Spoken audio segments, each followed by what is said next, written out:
Algonquin was once a favorite stock for many investors, and some are still holding on, hoping for better days. Is the suffering over, and can this once great stock get back into our good books? Fasten your seatbelts, folks. This is going to be a good one. Algonquin Power Utility is a pretty big company offering services throughout North America as well as internationally. They have faced several challenges over the last 3 years that have, well, unfortunately not been so great for their stock value. Regarding earnings, they have had more than a few missed earnings expectations. They have blamed some of them on operational challenges and unfavorable weather, hurting their renewable energy production. Another area that has impacted them is their debt and the financing they have had to use to meet their active expansion of their utility and renewable energy portfolio. Most of their expansion has been solely financed using debt and equity, which has led to some concerns over their rising debt levels. Algonquin is in a heavily regulated industry, which has had an impact on many of their timelines,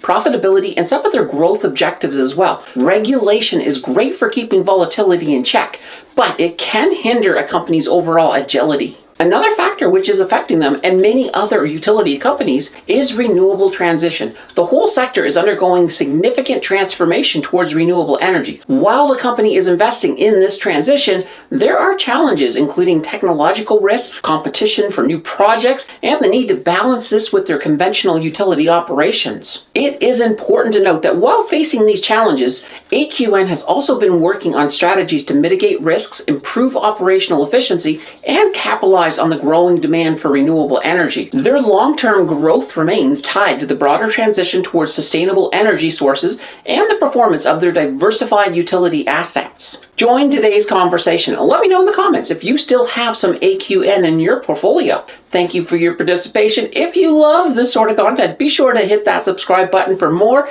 and another huge thank you for that click. Algonquin did have a recent earnings report in March, and honestly, it was not that bad. They exceeded expectations on both earnings and revenue. Could this be a sign of better things to come? Well, if we're going to take a look at their numbers, we will, as usual, call on the one and only figure finesser, Mr. Math. So let's start with a little surface data. Their current value at the time of recording is $8.40. They've got a market cap of $5.76 billion, and you can see that regulation in their very, very stable beta of 0.45. That, of course, does mean they're more than half as volatile as the market average. Their earnings per share come in at a very low 0.04, and their price to earnings ratio comes in at 209.25. A PE ratio of a company that just moved back into profitability can absolutely be inflated, and thus sometimes it's not a good comparison. So we will instead bring in their price to sales ratio for this one. So that price to sales ratio, that comes in at 1.60. The average amongst their peers comes in at 1.60 as well. They're right on the average. And of course, speaking of those pairs, ATCO comes in with a price to sales ratio of 0.9, Canadian Utilities comes in at 2.2, and Northland Power comes in at 2.6. Okay, let's take a look at that price to book ratio. That comes in at 0.9. The average amongst those same peers is 1.3. Their return on equity, that comes in, and this is kind of low, 1.66%, and their return on assets is in the negative 0.47%. Oh boy, a negative ROA can be a red flag for investors, as it can mean that the company is not making sufficient value from their assets. Now, in this case, it is only a wee bit to the negative, and I expect if their situation improves,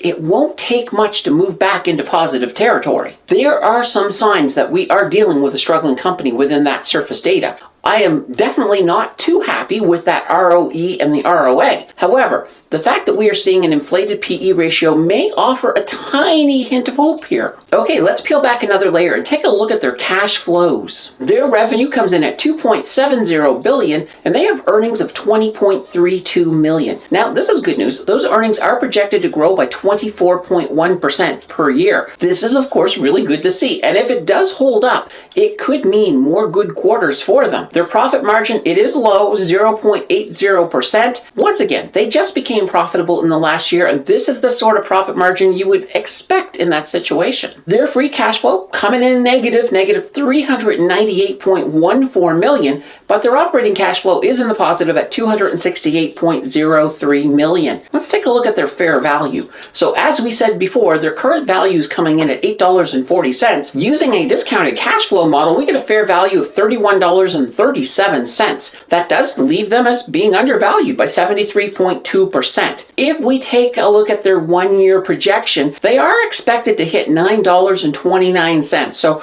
that's a 10.4% increase over the next year. That's not too shabby. The cash flow situation does show some hope as they have moved into profitability. I will be very interested to see how these numbers improve over the next year. Okay, we will now dive in a little deeper and take a look at their returns. Their dividend yield, it comes in at 6.943%. That is a quarterly dividend paid out in the amount of 10.8 cents USD per share. The payout ratio, it is crazy, 1,457.50%. Their payout ratio is still in orbit as it is way up there. Unsustainable for sure, but you may need to take it with a grain of salt. As they have moved into profitability and a few of their metrics are inflated, this ratio may also be a victim as well. They did cut their dividend last year, and even with that cut, the yield is still high. It will come down in recovery, but there is always a small chance of another cut to the dividend. I do not expect to see that happen, but the chance, as small as it is still there. Now, with that dividend cut, of course, their 5-year average dividend increase is negative 5.17%. Looking at their 3-year, their price dropped from $20.10 to $8.40. That's a return on investment of negative 58.21%. Factor in their dividends, doesn't really help that much, negative 46.47%. On the 1 year, they fell from $11.32 to $8.40. That's a return on investment of negative 25.80%. With the dividends, total return negative 20.66%. A little glimmer of hope on the year to date. That ROI is in the positive, 0.12%. Factor in the dividends, and yes, this year we do get a total return of 1.87%. On the year to date, we can see that hope I've been talking about. They are in the positive, and we have to see if they can build even more upon that. Overall, these are dumpster fire level returns. Well, other than the year to date, these will factor into the final verdict for sure. Okay, let's peel back that final layer and take a look at the debt situation. They have a total debt of $8.53 billion, and their total equity, that comes in at $6.94 billion. That makes their debt to equity ratio 122.9%. 5 years ago, that debt to equity ratio was a much nicer 82.6%. So they have been moving in the wrong direction. And in terms of cash and cash equivalents, that only adds up to $56.14 million. Okay, let's take a look at that short term. On the short term, their assets come in at $1.07 billion and their liabilities come in at $1.69 billion. So that's not ideal. Looking at the long term, their assets come in at $17.31 billion, liabilities $9.75 billion. That's a little better. Overall, this is not a great debt situation, but at the same time, with the fall they have endured, it is almost respectable that it isn't a lot worse. It almost goes without saying that their current debt is not well covered by their cash flow, and that also goes for the servicing of the debt too. Well, I suspect we have enough data now to ask that question we are all wanting to know. What is my final verdict? I am of two minds when it comes to Algonquin. First, I am so glad I got out before their fall from grace, and as such avoided most of that dumpster fire.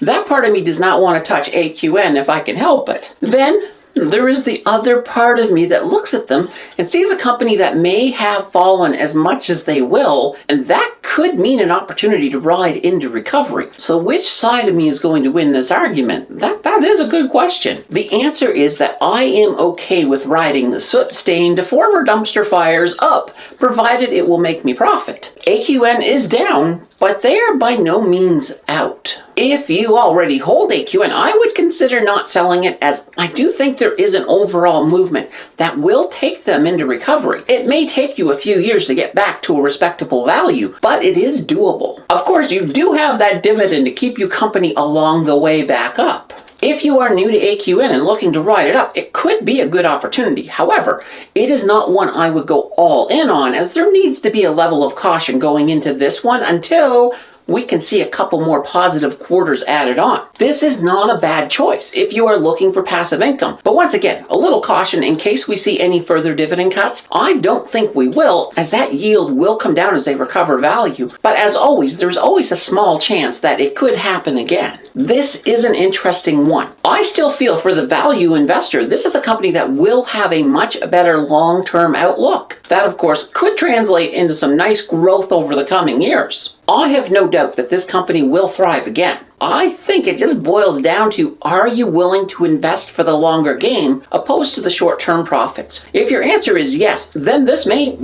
be a stock for you. If you are interested in the stock we looked at today, don't forget to put in a whole heaping helping of due diligence before you place any of your hard-earned money on the table. Let's continue that learning journey by checking out this video on hps.a. Thank you for watching, and I will see you in the next video.